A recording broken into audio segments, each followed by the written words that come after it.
Welcome to Wisdom Trek with Gramps. I am Guthrie Chamberlain, and we are on day 2752 of our trek. The purpose of Wisdom Trek is to create a legacy of wisdom, to seek out discernment and insights, and to boldly grow where few have chosen to grow before.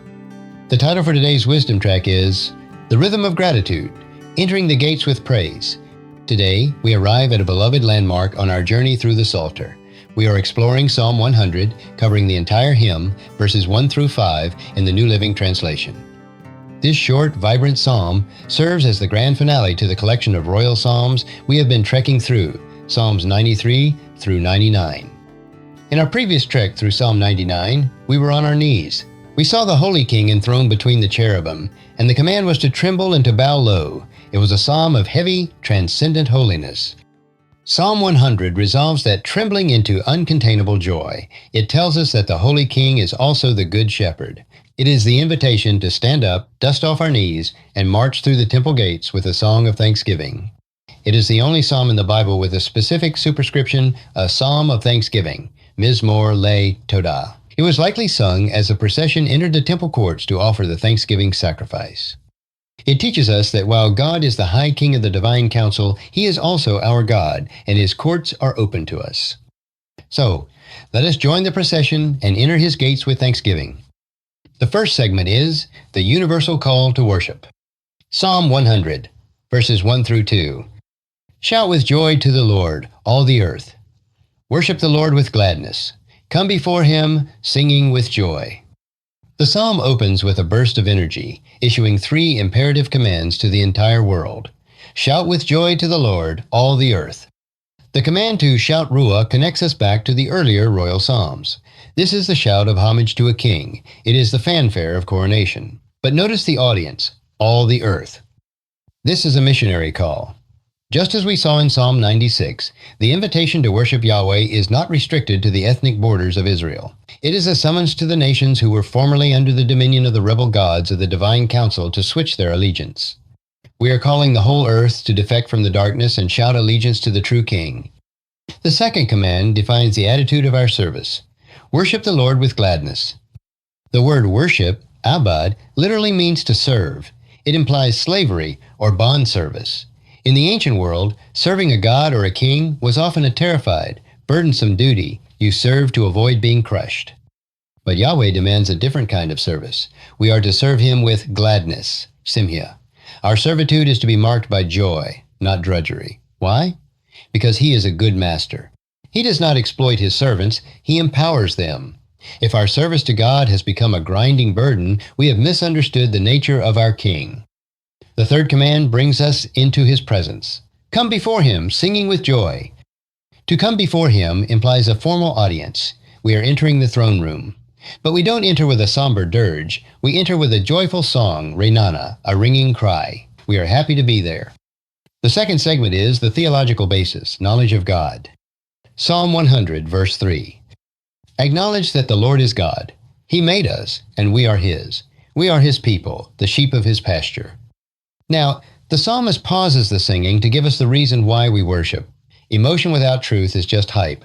True worship is based on knowledge. Acknowledge that the Lord is God. This command to acknowledge, literally know, do, is a call to theological conviction. We must know, deep in our bones, that Yahweh the Lord is Elohim, God. In the context of the ancient Israelite worldview, this is a polemical statement against the gods of the nations. It is an assertion that Yahweh is the species unique. The other Elohim are merely created beings, lesser spiritual functionaries. Only Yahweh is the ultimate reality. Then the psalmist gives 2 fundamental reasons for this acknowledgement, creation and covenant. First, creation. He made us, and we are his. There is a textual variant here in the Hebrew. The Masoretic text reads, He made us, and not lo, we ourselves. This is a powerful truth. We are not self-made. We did not evolve by accident, nor are we the architects of our own destiny. We are creatures. He is the creator. This destroys human pride. However, another reading, followed by the NLT here, is He made us, and we are his, lo, with a vav. This emphasizes ownership. We are his property. Second, covenant. We are his people, the sheep of his pasture. This moves from the general truth of creation to the specific intimacy of relationship. We are not just his creatures, we are his people. The metaphor of the sheep of his pasture is deeply significant. In the ancient Near East, kings were often called shepherds, but they were usually predatory shepherds who fleeced the flock. Yahweh is the good shepherd who provides the pasture. Sheep are dependent. They need guidance, protection, and provision. By calling ourselves sheep, we are admitting our vulnerability. But because Yahweh is the shepherd, that vulnerability is not a liability. It is a guarantee of his care. He is responsible for us. The third segment is the Liturgy of Entrance. Psalm 100, verse 4. Enter his gates with thanksgiving, go into his courts with praise. Give thanks to him and praise his name. Having established who God is, the procession now moves physically into the sacred space. Enter his gates with thanksgiving, go into his courts with praise. This describes the physical act of walking through the gates of the Temple Mount and entering the courtyards where the sacrifices were offered. The password for entry is Thanksgiving Todah. In the Levitical system, the Todah offering was a specific type of peace offering given to thank God for deliverance or blessing. It was often accompanied by a public testimony. The psalmist is saying that we cannot approach God empty-handed or empty-hearted. We enter his presence by reciting what he has done for us. Gratitude is the gateway to intimacy. Give thanks to him and praise his name. To praise Barak literally means to bless his name. We bless God by speaking well of him, by declaring his attributes.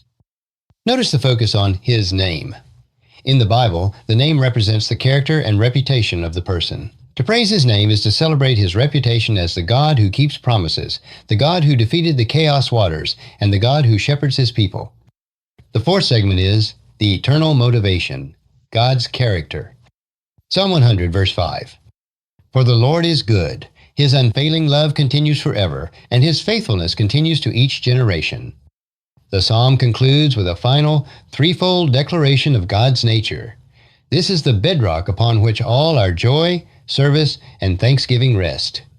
For the Lord is good. This is the most basic yet most contested truth in the universe. In a world full of suffering, chaos, and evil, is the power behind it all actually benevolent? The psalmist asserts, yes. Yahweh is too good. His intentions toward his creation are kind. He is not capricious like the pagan gods. He is fundamentally benevolent. His unfailing love continues forever. Here is our covenant word again. Unfailing love, hesed. This is God's loyal love, his stubborn refusal to let go of his people. The psalmist assures us that this love is not a temporary mood. It is eternal. It continues forever.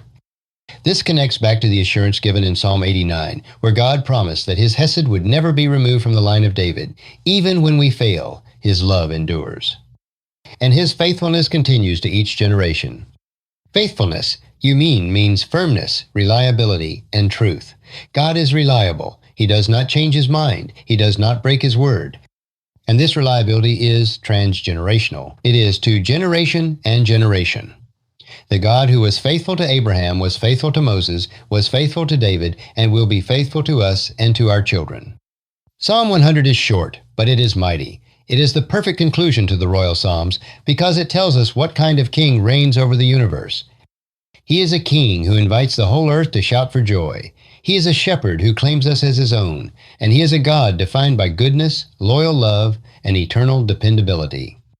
So today, as we walk our trek, let us not be silent. Let us check our hearts. Are we serving with gladness? And let us mentally pass through the gates, carrying the offering of thanksgiving for who he is.